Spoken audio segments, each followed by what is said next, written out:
गुरुजी से मैंने पूछा कि क्या मैं तर्पण कर सकता हूँ? तो उन्होंने हाँ करा, तो इस हिसाब से मैंने तर्पण कर दिया, क्योंकि एक्चुअली बताते गोत्र वगैरह और ये रहता है, तो मुझे आइडिया नहीं। तो गुरुजी ने बताया कि तर्पण करना चाहिए आपको। आपके वो जमाई थे या आप मतलब छोटे ही थे इसलिए, और और आप भी आप परिवार के हैं। जो सोना इस पर क्या कहते नहीं, मुझे इन सभी चीज़ों का कोई आइडिया नहीं है। मतलब अगर आइडिया होता तो देखिए, राज भी मेरे यहाँ जॉब करता था, सोनम मेरी बहन थी। अगर कोई थोड़ा बहुत भी अंदेशा मुझे होता, तो ये चीज़ें यहाँ तक नहीं पहुँचती। तो इस विषय में मुझे कोई भी आइडिया नहीं है। राज के जो दोस्त लगता है ऐसा पॉसिबल है, क्योंकि ये सब चीज़ें जो हो रही है, ये सब दोस्ती में, क्योंकि उसके दोस्त सर्कल से ही सब लोग धरा पकड़ा रहे हैं दिनों दिन। और पैसे के लिए करते तो कोई बाहर से भी शायद कर सकते थे, मगर ऐसा कुछ दिख नहीं रहा है। मैं ये भी पूछना चाहूँगा आपसे कि राजा की हत्या के पहले सोनम ने अपना मतलब से जो ताज के होटल में रख दिया था, उस पर क्या कहना चाहिए? देखिए, उसका मुझे आइडिया नहीं है, क्योंकि हमें तो जो बैग पुलिस वाले थ्रू जो चेक चेक करवाया गया है, उसमें ऐसे कुछ भी मिला नहीं है, और पुलिस वालों ने भी मना करा था कि हमें इसमें कुछ नहीं मिला। हमने इसकी वीडियोग्राफी भी करी है। मैंने खुद बाद में, पुलिस वाले ने पहले चेक करने के बाद में मुझे भी चेक कराया था, मगर उसमें उस समय ऐसा कुछ नहीं मिला था।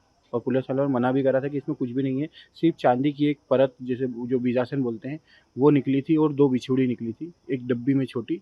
बाकी गोल्ड वाला आइटम कुछ नहीं निकला। मैं देखिए, मैं तो माफ़ी माँग नहीं पाया, मगर मैं मिलने ज़रूर गया था। और मुझे ऐसा माफ़ी के हिसाब से नहीं गया था कि माफ़ कर दीजिए। मैं तो मतलब फैमिली के हिसाब से गया था कि ठीक है, मेरी फैमिली में जो मेरी बहन से गलती हुई है, सब चीज़ें उसको भूल के, मतलब मैं आपकी फैमिली के साथ हूँ, तो उस हिसाब से मैं गया था वहाँ पर।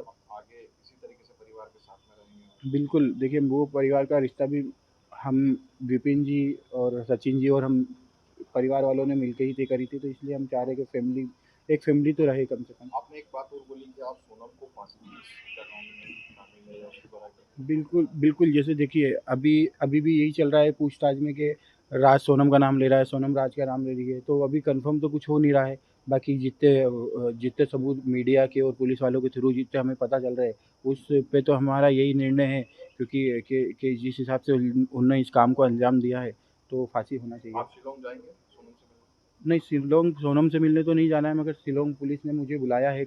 कभी भी 2-4-5 दिन में जब भी समय मिले तो आप आइएगा। कुछ मतलब उनको कुछ बात करना होगी। उसमें आपका परिवार भी कुछ आपके खिलाफ है? नहीं, मेरा परिवार मेरे खिलाफ मतलब ऐसा कुछ, देखिए, मैंने अभी ऐसा कोई भी दोष नहीं करा कि जिससे परिवार मेरे खिलाफ आए।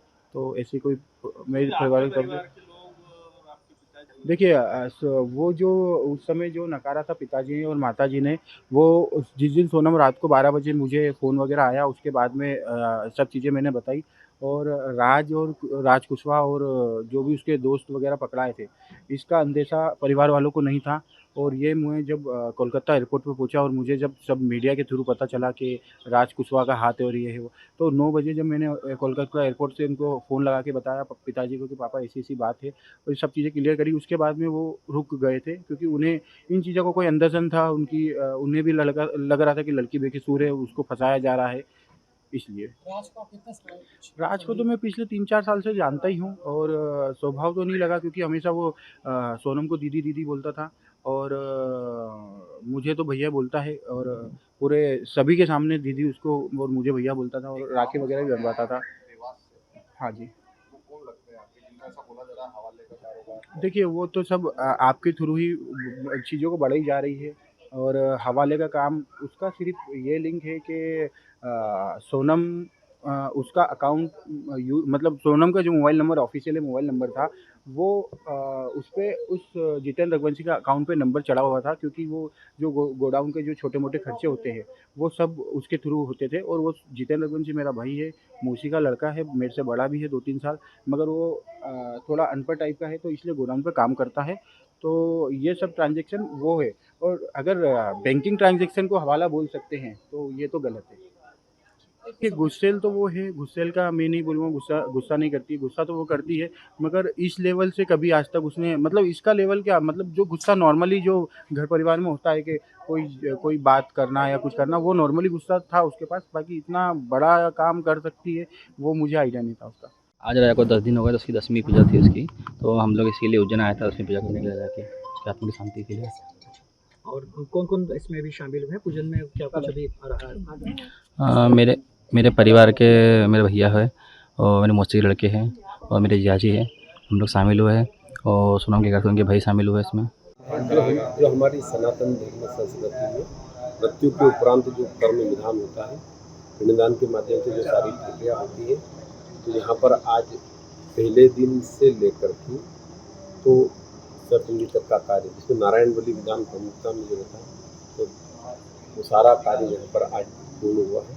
क्योंकि हमारी सनातन धर्म संस्कृति ये कहती है कि जिसकी जन्म हुआ है वह अपने परिवार के पूर्वजों में सम्मिश्रण के साथ में पूर्णता को प्राप्त करे।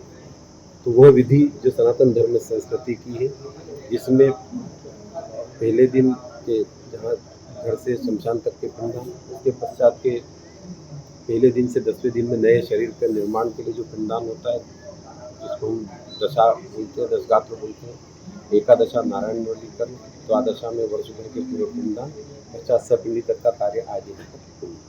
अगर आप ये वीडियो YouTube पर देख रहे हैं तो हमारे चैनल को सब्सक्राइब करें और बेल आइकन को दबाना ना भूलें। अगर आप Facebook पर ये वीडियो देख रहे हैं तो हमारे पेज को लाइक करें।